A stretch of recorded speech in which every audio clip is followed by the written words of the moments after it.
The fire came suddenly in the middle of the night. It spread fast, burning hot and everything in its way. When the smoke cleared, only one thing was found: a baby girl crying in the ashes. Her name was Zina. She was wrapped in a burnt piece of cloth. Lying beside was what was left of her family's home. Her parents were gone. No one ever found their bodies. Some people said it wasn't just an ordinary fire. Others believed the forest was angry. The whole village was sad. But no one cried more than Mama Ayo, Zina's aunt.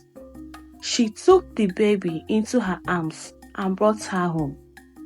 Her hands were shaking and her heart was heavy. At first, she cared for Zina like her own.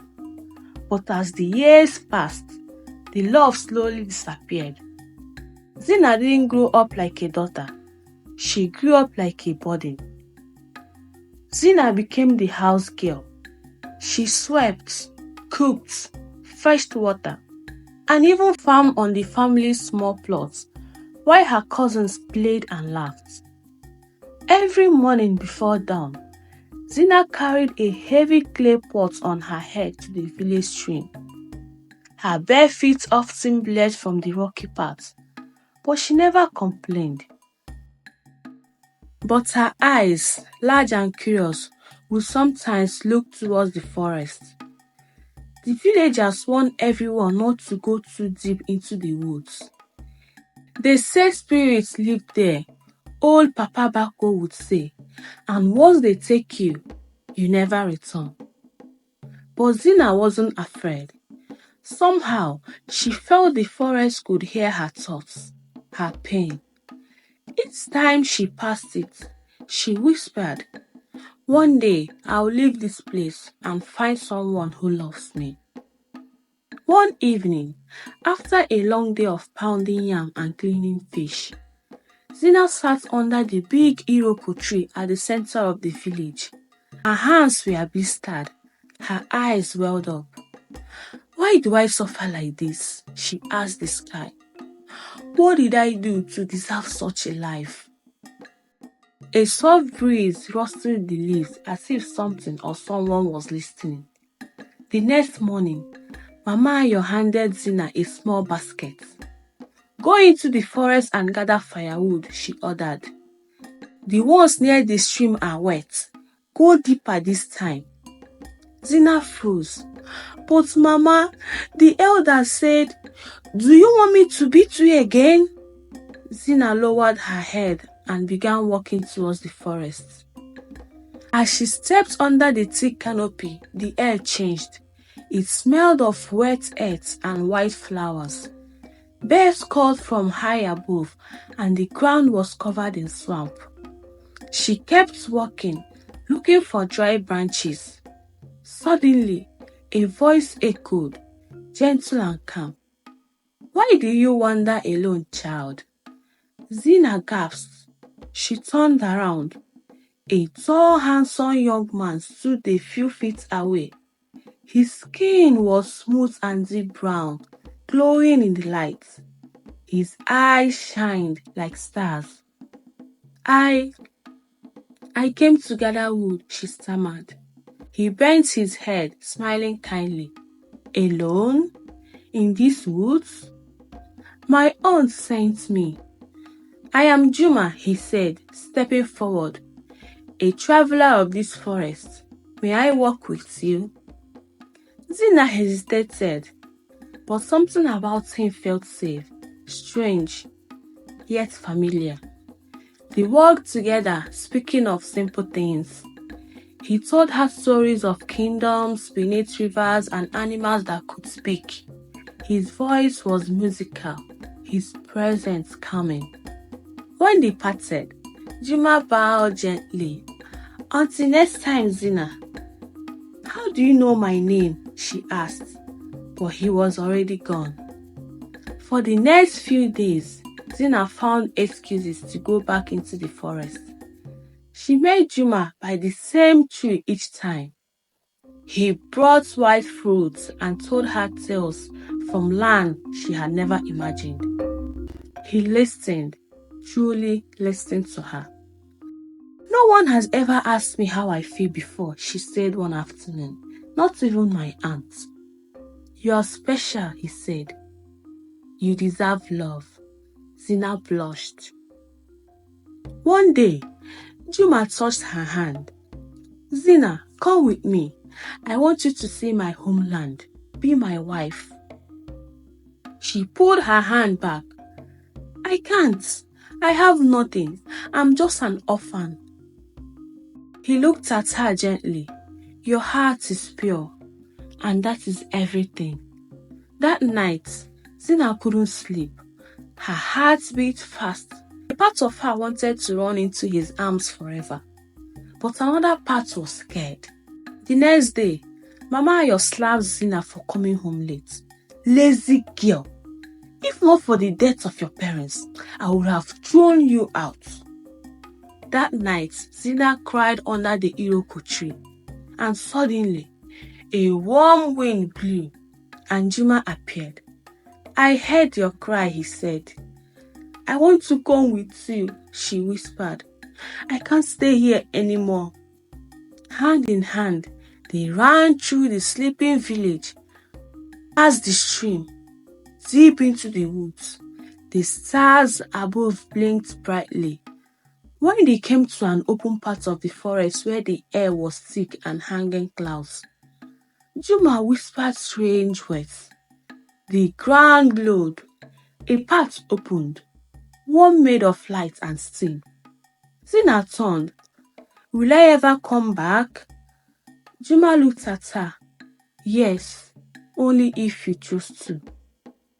The world on the other side glittered like a dream. Trees glowed with blue lights. The sky pulsed like waves.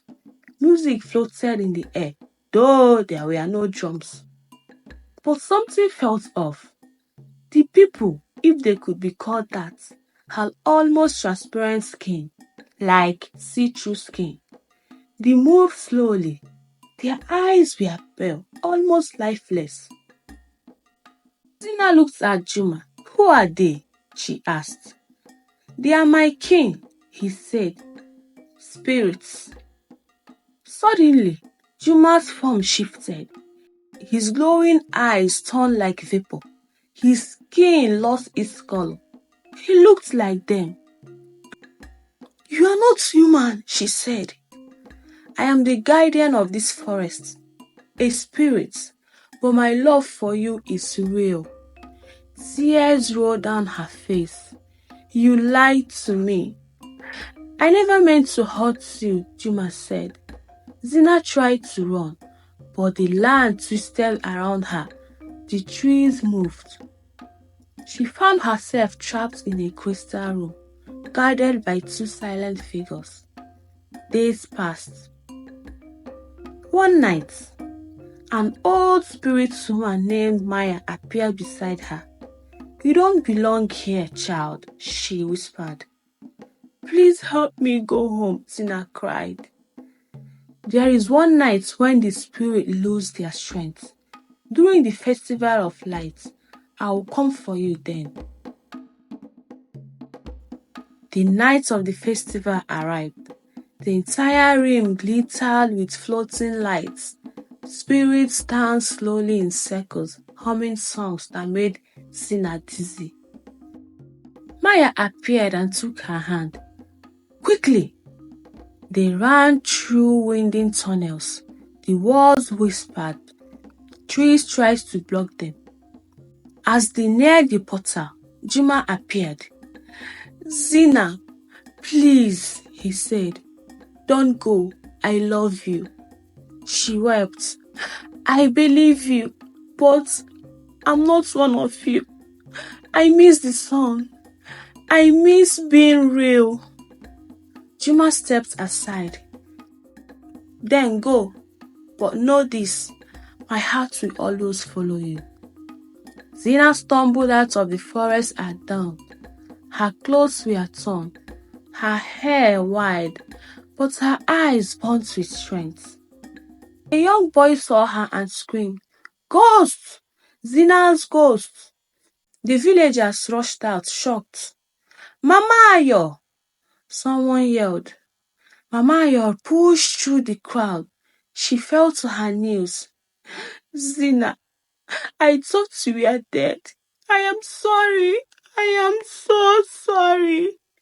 Zina looked at her, then held out her hands. "I forgive you," she said.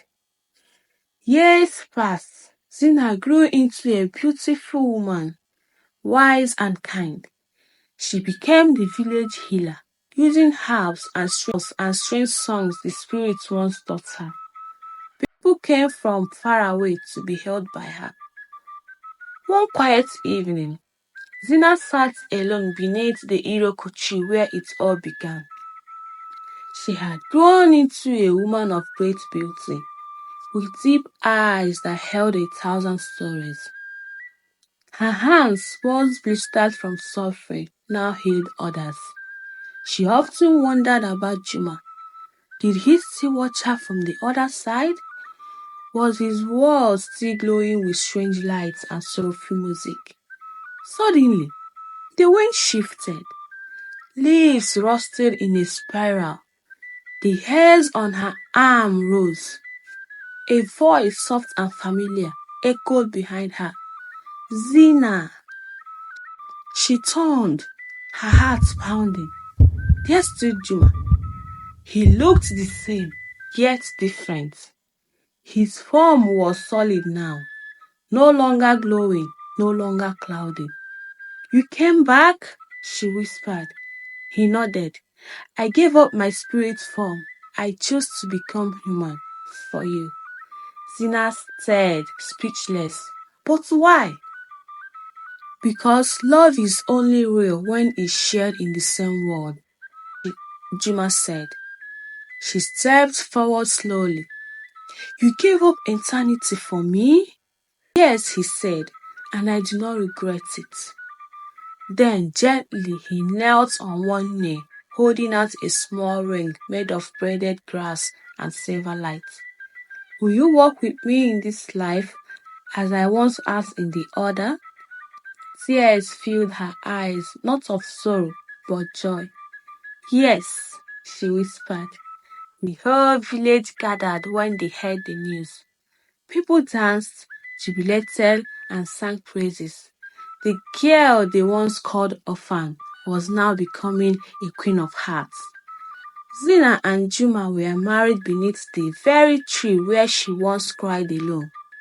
The old Iroko stood as witness, strong and silent. Even Mama Ayo wept, hugging her. "I wronged you, my child. May the gods forgive me." Zina kissed her hand. "You gave me shelter when I had none. That I will never forget." Juma built a beautiful hut near the stream, filled with herbs, music, and love. Some months later, they had a child, a girl with Juma's glowing eyes and Zina's tender heart. They named her Zula, meaning one who was blessed. At night, Zina told her stories, not just of spirits, but of bravery, sacrifice, and second chances. Zula would listen, wide-eyed. "Mama, are they true?" She smiled. "They are truths." And Juma, now fully human, became a farmer and protector of the village. He taught the boys how to listen to the forest, not fear it. He taught the elders that even spirits can love, and even hearts, once broken, can be made whole again.